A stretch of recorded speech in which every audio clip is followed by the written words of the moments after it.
So, heto na mga kawan stories. Dito nga pong mga nakaraang araw na buhay muli ang trade ni Giannis Antetokounmpo at isa ang team ng Golden State Warriors sa mga umugong na team na nagkaka-interes sa kanya. Pero mukhang ngayong araw nagpahiwatig na hindi nga daw po makikipag-usap ang front office ng Warriors sa Milwaukee Bucks. Bakit kaya? Tara't pag-usapan at alamin natin yan at talakayin ng balitang nahihirapan nga po ang New Orleans Pelicans kay Zion Williamson. Bakit kaya? Pero bago yan, please don't forget to hit the notification bell at mag-subscribe sa aking channel. Ang video ng ito ay hatid sa inyo ng 1xBet. Suportahan at manalo sa inyong paboritong kupunan sa NBA, PBA. Maaaring makakuha up to 12,000 cash bonus sa inyong first deposit gamit ang aking promo code. Pag tama prediction mo, panalo ka. Pindutin lamang ang link sa comment section at mag-register gamit ang iyong GCash account para makapag-cash in at cash out. Isang paalala, tumaya mga kawan stories ng responsable.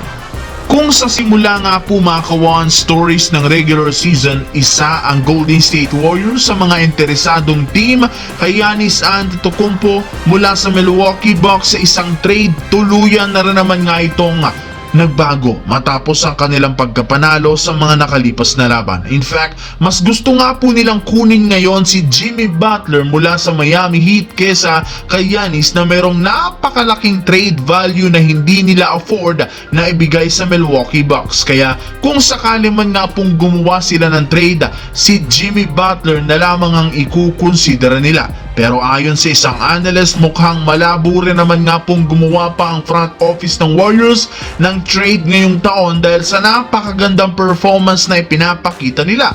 Wala na rin naman sila masyadong problema kaya wala silang rason para baguhin ito.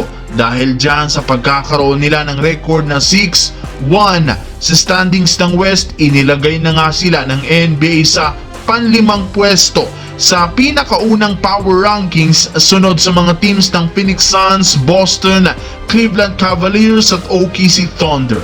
Samantala, sa kabila nga po ng mga ginawang pagbabago ng New Orleans Pelicans para mapalakas ang lineup, hirap para naman nga talaga silang makakuha ng panalo sa pagkakaroon lamang ng record 3-5 bilang pang-14 sa Western Conference. At isa sa mga rason ay pagtatamo ng injury na naman ni DeJounte Murray, CJ McCollum, Herb Jones, Trey Murphy III at si Zion Williamson na merong iba't ibang klaseng injury sa katawan. Pero ayon nga po sa isang analyst, ang tunay nga daw na may kasalanan ng kanilang pagkatalo ay si Zion Williamson na isa nga pong undersized power forward na hindi isang mahusay na shooter at rebounder at higit sa lahat, hirap rin naman nga itong mapanatiling healthy ang kanyang katawan. Kaya kailangan na talaga nilang ikonsidera ang lineup na ito dahil hindi ito sapat para suportahan si Zion Williamson.